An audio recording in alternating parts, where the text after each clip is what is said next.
Assalamualaikum warahmatullahi. Kembali lagi bersama saya, Vena di channel Ruang Sunyi, yang akan menemani malam kesendirianmu. Sebelum masuk ke ceritanya, tarik selimutmu, matikan lampu kamarmu. Mari simak ceritanya. Jika kamu belum tahu cerita bagian sebelumnya, silahkan klik link di kolom deskripsi.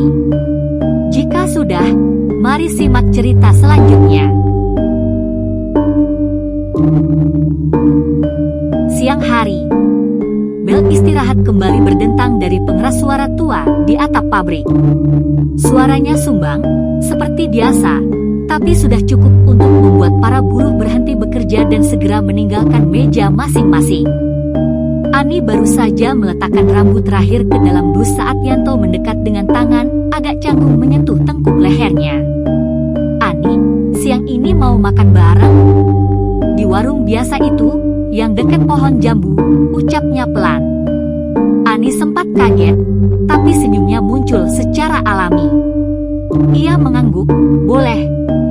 Kita ajak Jenny juga, ya. Yanto langsung mengangguk lega, iya, boleh banget. Mereka bertiga keluar dari ruang packing. Di tengah perjalanan menuju warung, Ani menghampiri Jenny yang baru saja keluar dari ruang cuci tangan. Jen, makan bareng yuk, si Yanto ngajak. Namun Jenny langsung melirik keduanya dengan tatapan menyelidik, lalu menyeringai nakal. Waduh, gak deh, gak mau jadi lilin. Nanti aku meleleh di antara dua api asmara. Ih, apaan sih kamu? Ani mencubit lengan Jenny, tapi wajahnya memerah. Sungguh aku mundur teratur. Aku makan sama Mbak Yani aja, ya. Kalian berdua aja Gih, biar leluasa ngobrolnya, kata Jenny sambil menjentikan alis ke arah Yanto, lalu melambaikan tangan. Hati-hati ya, jangan sampai rambu hati dilanggar, hehe. Jenny pun berjalan pergi bersama Mbak Yani ke arah warung belakang pabrik. Ani hanya menggeleng, tak bisa melawan ledekan sahabatnya itu. Akhirnya, Ani dan Yanto berdua menuju warung langganan yang berada di bawah pohon jambu tua, tak jauh dari parkiran motor. Warung itu sederhana, dengan bangku kayu panjang dan atap seng bergelombang. Ibu pemilik warung tersenyum ramah saat melihat mereka datang. Loh, berdua aja sekarang? Wah, tumben, celetuk ibu warung sambil menyiapkan 2 piring nasi. Iya, yang satu lagi katanya gak tahan jadi obat nyamuk, jawab Yanto sambil tertawa. Mereka duduk berdampingan, menikmati makan siang berupa nasi sayur lodeh, tempe goreng, dan sambal terasi. Suasana warung cukup tenang karena sebagian buruh memilih makan di dalam pabrik. Kamu udah lama tinggal di kos itu ya? Tanya Yanto sambil menyeruput teh hangatnya. Ani mengangguk. Udah 3 tahun. Sendiri terus. Awalnya berat, tapi lama-lama biasa. Hebat sih kamu. Mandiri banget. Aku baru keluar dari rumah aja rasanya canggung setengah mati. Ani tersenyum. Semua orang pasti bisa kok, asal terpaksa. Kalau aku, kayaknya harus ada alasan kuat buat bisa tahan di tempat baru kayak gini. Apalagi kerja di pabrik begini keras banget.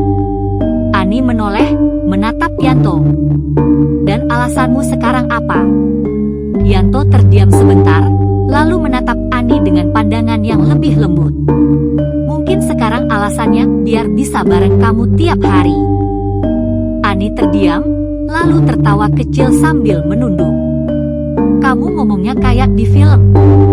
Tapi aku serius. Mereka saling tersenyum. Sore hari, bel pulang kerja berdentang seperti biasa, mengakhiri hiruk pikuk pabrik yang sepanjang hari dipenuhi dengung mesin, bau cat, dan suara obrolan buruh. Ani, Jenny, dan Mbak Yani berjalan keluar menuju gerbang depan pabrik. Mereka berdiri di bawah pohon trembesi besar, tempat biasa menunggu bus atau angkutan sore. Langit sudah mulai temaram, warna jingga atas langit dan sawah-sawah yang mengelilingi kawasan pabrik. Hari ini panas banget ya, padahal tadi pagi masih adem banget, gumam Jenny sambil mengipasi wajahnya pakai kartu identitas karyawan. Namanya juga hidup, Jen. Kadang adem, kadang panas.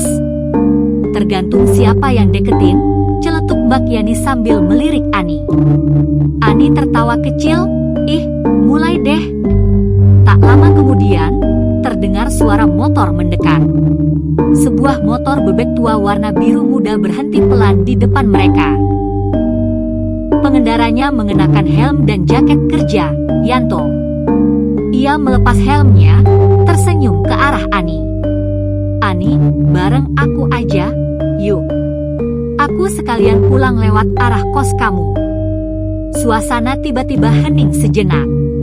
Jenny langsung membelalakan mata dan menoleh ke Mbak Yani. Keduanya menahan tawa. Weh, udah mulai antar-antar nih ceritanya, goda Jenny sambil bersiul pelan. Wah, bahaya nih. Besok jangan lupa pakai helm bukan karena motor, tapi biar gak kepanasan cinta, sambung Mbak Yani. Ani menunduk, tersenyum malu. Tapi wajahnya jelas berbunga. Gak ganggu, Yan? Tanya Ani pelan. Enggak, sekalian kok.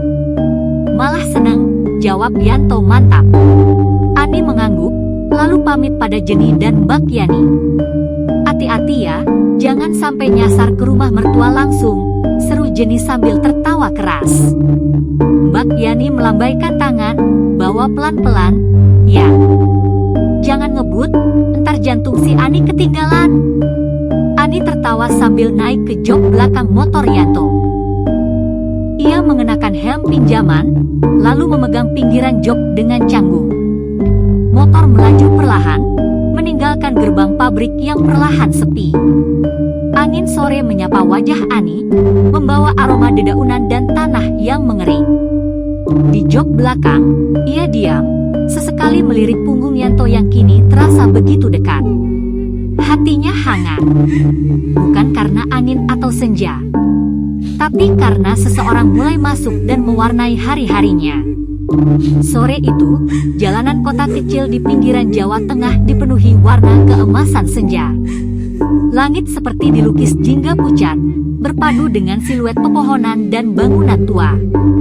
Di atas motor bebek tuanya, Yanto mengemudi perlahan, membiarkan angin sore menyapu wajah mereka berdua. Di belakangnya, Ani duduk dengan hati berdebar pelan namun hangat.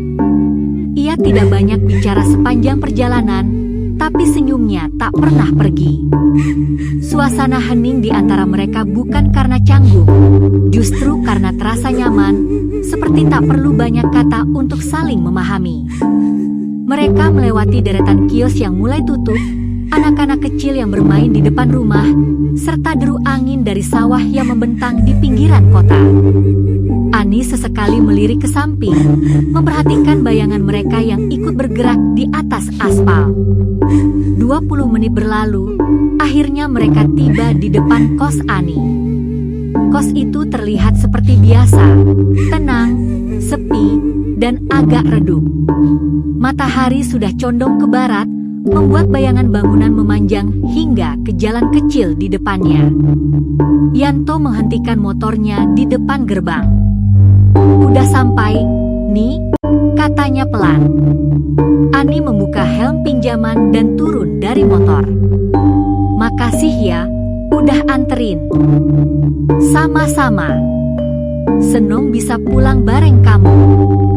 Kalau gak keberatan. Nanti malam aku telepon lagi, ya. Ani mengangguk pelan, matanya menatap Yanto dengan binar lembut. Boleh, aku tunggu. Yanto tersenyum. Ia lalu mengenakan helmnya kembali, lalu sebelum pergi, ia sempat berkata, hati-hati di kamar ya. Istirahat yang cukup. Jangan mimpiin aku mulu. Ani tertawa kecil, ih, siapa juga? Ya siapa tahu, goda Yanto sebelum akhirnya tancap gas pelan dan melaju pergi, membiarkan suara motornya menghilang di balik tikungan. Ani masih berdiri di depan gerbang kos, memandangi jalan yang baru saja dilalui motor Yanto. Lalu ia membuka gerbang, naik ke lantai 2 melewati tangga besi yang sudah mulai berkarat. Sesampainya di kamar, ia meletakkan tas kerjanya, duduk di kasur, dan menatap langit sore dari jendela kecil di dinding. Ada perasaan baru yang tumbuh.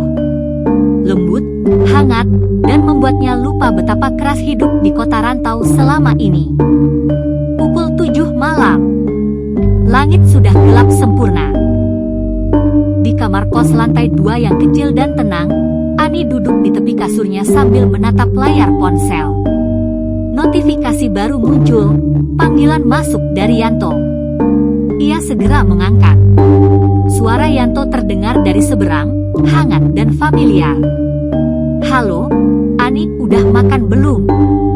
"Udah. Barusan tadi nyeduh mie instan," jawab Ani sambil tertawa kecil. Mereka kembali tenggelam dalam percakapan. Tak ada jeda canggung. Seperti dua orang yang saling mengenal sejak lama, padahal baru benar-benar dekat dalam beberapa hari terakhir. Obrolan mereka mengalir mulai dari hal sederhana, tentang hari di pabrik, makanan favorit, sampai ke cerita-cerita pribadi yang lebih dalam. Yanto mulai membuka sedikit sisi lain dirinya. Tentang rasa kesepian, tentang hubungannya yang gagal di masa lalu, dan tentang bagaimana bertemu Ani membuatnya merasa tenang. Ani mendengarkan dengan saksama.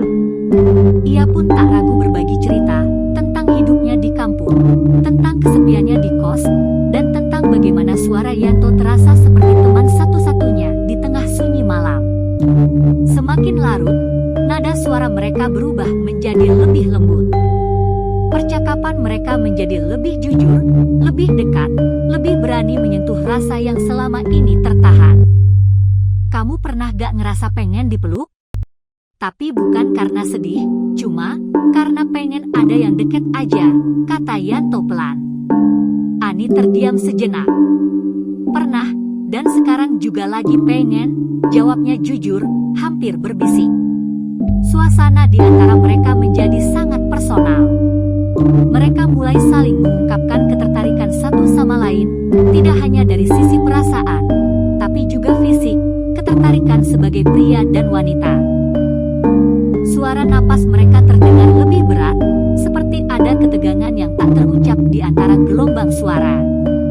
Namun, meski rasa itu hadir, ada satu hal yang membuat malam itu tak sepenuhnya milik mereka. Saat Ani sedang tertawa pelan karena celetukan nakal Yanto di ujung telepon. Setelah obrolan-obrolan ringan dan tawa pelan, hening mengisi percakapan mereka beberapa detik. Lalu, suara Yanto terdengar, kali ini lebih pelan. Ragu, tapi serius. "Ani, boleh aku tanya sesuatu yang agak pribadi?" Ani sempat diam, lalu menjawab pelan. "Boleh. Kalau aku bisa jawab, kamu udah pernah deket banget sama cowok sebelumnya?" "Maksudku, bener-bener dekat." Ani menggigit bibirnya, menatap langit-langit kamar yang gelap. Ia tahu arah pertanyaan itu, tapi ia tidak tersinggung. Justru, nada suara Yanto membuatnya terdengar lebih seperti pengakuan, bukan sekadar rasa ingin tahu. "Aku pernah suka, tapi gak pernah benar-benar dekat. Gak pernah ada yang tahan lama. Aku, ya, belum pernah ngelakuin apa-apa sejauh itu." Yanto terdiam sejenak, lalu suara napasnya terdengar. "Aku juga, nih, aku masih, ya, sendiri. Kadang teman-teman suka ngeledek, tapi aku ngerasa, kalau hal kayak gitu tuh, ya, harus sama orang yang tepat." Ani tersenyum kecil. "Aku ngerti, Yan.